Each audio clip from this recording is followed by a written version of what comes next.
നമസ്കാരം, അമൃതാണ്. Level cross. Arfaz Ayub, റൈറ്ററും അർഫാസ് അയൂബ് തന്നെ. അർഫാസ് അയൂബ് ആൻഡ് ആദം അയൂബ് ഒരു ബ്രദേഴ്സാണോ? Screen play Arfaz Ayub, story Arfaz Ayub, dialogues എഴുതിയിരിക്കുന്ന ആദം അയൂബാണ്. അപ്പം ഈ ആദം അയൂബിൻ്റെ മകനാണോ അർഫാസ് അയൂബ് എന്ന് അറിയത്തില്ല. എന്തായാലും സിനിമ എനിക്ക് ഭയങ്കരമായിട്ട് ഇഷ്ടപ്പെട്ടു. ഈ സിനിമ യൂഷ്വൽ ഒരു എൻ്റർടൈൻമെൻറ്റ് സിനിമയുടെ ഒരു ഫോമാറ്റിലല്ല തുടങ്ങി കുറച്ച് ദൂരം വരെ നമുക്കൊരു അടൂർ ഗോപാലകൃഷ്ണൻ സിനിമ അല്ലെങ്കിൽ ഇപ്പോഴത്തെ LJPയുടെ ഒക്കെ ഒരു മോഡലൊക്കെയാണ് പിടിച്ചിരിക്കുന്നത്. എന്നാൽ ഈ ഒരു സ്റ്റോറി അല്ലെങ്കിൽ ഇതിൻ്റെ ഒരു ത്രെഡിന് തന്നെ ഒരുപാട് ലെയേഴ്സ് ഉണ്ട്. അപ്പോൾ ചില ഭാഗങ്ങളിലൊക്കെ ഇതിനൊരു ഹൈസ് വരും. അപ്പോൾ ആ സീനങ്ങ് ഭയങ്കരമായിട്ട് ഹൈ ആവുന്നതിനനുസരിച്ച് അതിൻ്റെ ബാക്ക്ഗ്രൗണ്ട് സ്കോറും കൂടെ അങ്ങനെ അങ്ങോട്ട് എലിവേറ്റ് ചെയ്ത് കൊടുക്കും. അതൊരു ഭയങ്കര ഒരു സിനിമാറ്റിക് അനുഭവമായിരുന്നു. ഇങ്ങനത്തെ ഒരു സിനിമയിൽ നമ്മളത് എക്സ്പെക്റ്റ് ചെയ്യുന്നില്ല. അപ്പോഴാണ് ഇതിനകത്തുള്ള അണ്ടർലൈൻ ലെയേഴ്സ് എല്ലാം നമ്മളത് മനസ്സിലാക്കിയെടുക്കുമ്പോഴത്തേക്ക് അതിൻ്റെ ഡെപ്തും അതിൻ്റെ ഒരു ഇൻറ്റൻസിറ്റിയൊക്കെ നമ്മളിൽ ഭയങ്കരമായിട്ട് സ്പാർക്കാവും. നമ്മൾ നൻപകൽ നേരത്ത് മയക്കം എടുത്താലും തിരുവള്ളൂരുടെ ഒരു കോട്ട് കാണിക്കുന്നുണ്ട്. അവിടെ മുതൽ ഇതിനകത്തൊരു സിദ്ധന്മാരുടെ ഒരു പഴയൊരു സ്റ്റോറിയുണ്ട്, തിരുമൂലർ സിദ്ധൻ്റെ. ആ സ്റ്റോറി ഞാനിപ്പോൾ പറയുന്നില്ല, നെറ്റിലൊക്കെ സെർച്ച് ചെയ്താൽ കിട്ടും. ആ ഒരു സാധനത്തിൽ നിന്ന് എക്സ്പാൻഡ് ചെയ്തിരിക്കുന്ന അല്ലെങ്കിൽ ആ ഒരു കണ്ടൻറ്റിൽ നിന്ന് ഡിറൈവ് ചെയ്തിരിക്കുന്ന ഒരു മൂവിയാണ് നൻപകൽ നേരത്ത് മയക്കം. അപ്പോൾ അത് ഈ സിനിമയുടെ കൂടെ ഡിസ്കസ് ചെയ്യേണ്ട ഞാൻ മറ്റൊരു അവസരത്തിൽ എൻ്റെ ഒരു പെർസ്പെക്റ്റീവ് അല്ലെങ്കിൽ ഞാനതിനകത്തുനിന്ന് മനസ്സിലാക്കിയ കാര്യം ഞാൻ ഷെയർ ചെയ്യാം. ആ ഒരു ത്രെഡിൻ്റെ ഒരു ചെറിയ സൂചന മാത്രമേ ഡയറക്ടർ അതിനകത്ത് പറഞ്ഞു വെച്ചിട്ടുള്ളൂ. പക്ഷേ അതിനപ്പുറത്തേക്ക് കൂടുതലൊന്നും ആ ഒരു പഴയ കഥയായിട്ട് റിലേറ്റ് ചെയ്യാനായിട്ട് ഉള്ള ഒരു വഴി അതിനകത്ത് LJP ഒരുക്കിയിട്ടില്ല. അതാണ് എൻ്റെ ഒരു ഫാക്റ്റ് എന്ന് പറയുന്നത്. അപ്പോൾ അവിടെയാണ് ഈ ഒരു സിനിമ കുറച്ച് വ്യത്യസ്തമാകുന്നത്. അതായത് ഒരു ത്രില്ലർ സാധനം ഒരു അവാർഡ് മോഡിൽ എടുത്തു വെച്ചാൽ എങ്ങനെ ഇരിക്കും, അതാണ് സാധനം. അപ്പോൾ അങ്ങനെ ഒരു സാധനം നമ്മളിതുവരെ എക്സ്പീരിയൻസ് ചെയ്തില്ല. അപ്പോൾ അതുകൊണ്ട് തന്നെ വളരെ ഒരു യുണീക്കായിട്ടുള്ളൊരു സിനിമാറ്റിക് അനുഭവം ഈ സിനിമ സമ്മാനിക്കുന്നുണ്ട്. പിന്നെ എടുത്തു പറയേണ്ടത് ഇതിനകത്ത് 3 ക്യാരക്ടേഴ്സേ ഉള്ളൂ. അത് 3 പേരും ഒന്നിനൊന്ന് മെച്ചമായിട്ട് ചെയ്തിട്ടുണ്ട്. ആസിഫ് അലി പിന്നെ പറയേണ്ട കാര്യമില്ല. ഇത് ആസിഫ് അലിക്ക് അല്ലാതെ ഈ ഒരു കഥാപാത്രത്തിനെ ചെയ്യാൻ മലയാള സിനിമയിലുള്ള യങ്സ്റ്റേഴ്സിന് ആർക്കും അങ്ങനെ കഴിയണമെന്നില്ല. ഒരുപക്ഷെ ജയസൂര്യയ്ക്ക് കഴിഞ്ഞേക്കും. എങ്കിലും ആസിഫ് അലി കൊടുക്കുന്ന ഒരു പെർഫെക്ഷൻ മറ്റ് ആക്ടേഴ്സിനൊന്നും ഇത് ചെയ്ത് ഫലിപ്പിക്കാൻ കഴിയുമെന്ന് എനിക്ക് തോന്നുന്നില്ല. നല്ല സൂപ്പറായിട്ട് അദ്ദേഹം അത് ചെയ്തിട്ടുണ്ട്. കഥാപാത്രത്തിനെ നന്നായിട്ട് നമുക്ക് ഇതിനകത്ത് എക്സ്പീരിയൻസ് ചെയ്യാൻ കഴിയുന്നുണ്ട്. ആസിഫ് അലി എന്ന ആക്ടർ ഇതിനകത്ത് കിട്ടുന്നില്ല. ഇദ്ദേഹത്തിൻ്റെ പാസ്റ്റ് കാണിക്കുന്ന ഒരു സന്ദർഭമുണ്ട്.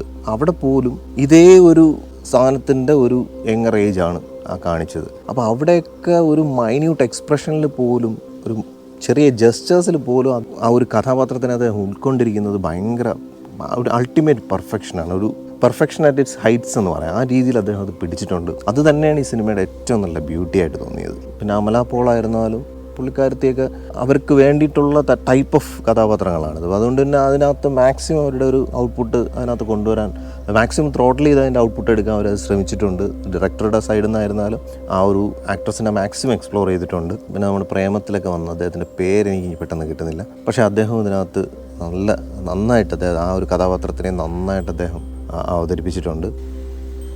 ഷറഫുദ്ദീൻ, ഞാൻ പറഞ്ഞ ആക്ടർ ഷറഫുദ്ദീൻ. മ്യൂസിക് ഡയറക്ടറുടെ ഡീറ്റെയിൽസ് ഒന്നും കൊടുത്തില്ല. Cast and crew. Music by Vishal Chandrasekhar. അദ്ദേഹത്തിൻ്റെ ഡിസ്കോഗ്രഫി ഒന്ന് നോക്കാം. സീതാരാമം വേറെ ലെവലാണ്. ആ സ്ലോ ടെമ്പോയിൽ പോകുന്ന അവസരങ്ങളിൽ പോലും വളരെ സിമ്പിളായിട്ട് സിംഫണി പോലെ കുറേ സാധനങ്ങൾ ചെയ്തിട്ടുണ്ട്. അതൊക്കെ ഭയങ്കര ആ ഒരു മൂഡിനെ കുറച്ചും കൂടെ ലിഫ്റ്റ് ചെയ്യാൻ ആ ഒരു സംഗീതത്തിന് കഴിയുന്നുണ്ടായിരുന്നു. പിന്നെ പെട്ടെന്ന് സിനിമയിൽ സംഭവിക്കുന്ന ചില സംഭവവികാസങ്ങൾ വരുമ്പോഴത്തേക്ക് അവിടെയൊക്കെ ആ ഒരു സീനിനെ എലിവേറ്റ് ചെയ്യാനായിട്ട് ഗംഭീരമായിട്ട് അദ്ദേഹത്തിൻ്റെ സംഗീതത്തിന് സാധിച്ചിട്ടുണ്ട്. സിനിമാറ്റോഗ്രഫി അതും എടുത്ത് പറയേണ്ടതാണ്.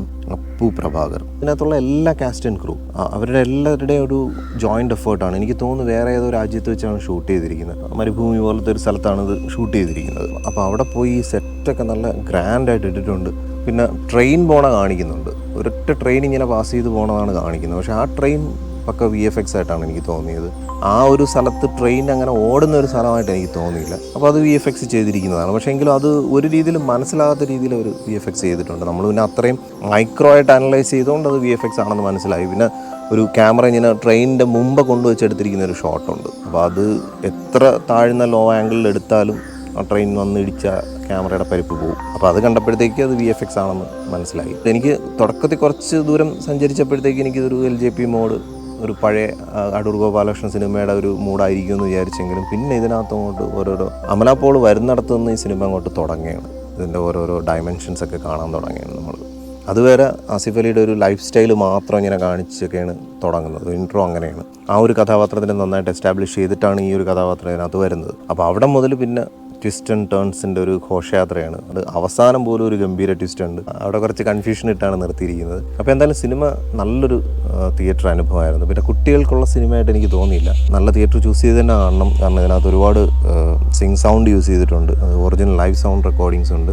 അപ്പോൾ അതുകൊണ്ട് തന്നെ സിനിമയ്ക്ക് ഞാൻ IMDbയിൽ ഔട്ട് ഓഫ് 10 ഫുൾ റേറ്റ് ചെയ്യാണ്. അതൊന്നും പറയാനില്ല. Arfaz Ayub awesome and Adam Ayub. Screen play, dialogues also ഒരു പെർഫെക്റ്റ് സിങ്ക് ഉണ്ടായിരുന്നു. അവരുടെ റൈറ്റിങ്ങിലായിരുന്നാലും ഡയലോഗ്സിലായിരുന്നാലും സ്റ്റോറി ടെല്ലിംഗ് പ്രോസസ്സായിരുന്നാലും എവറിത്തിങ് വാസ് ഓസം. മറ്റൊരു സിനിമാ വിശേഷമായിട്ട് നമുക്ക് വീണ്ടും കാണാം. Thank you for watching and thank you for supporting me.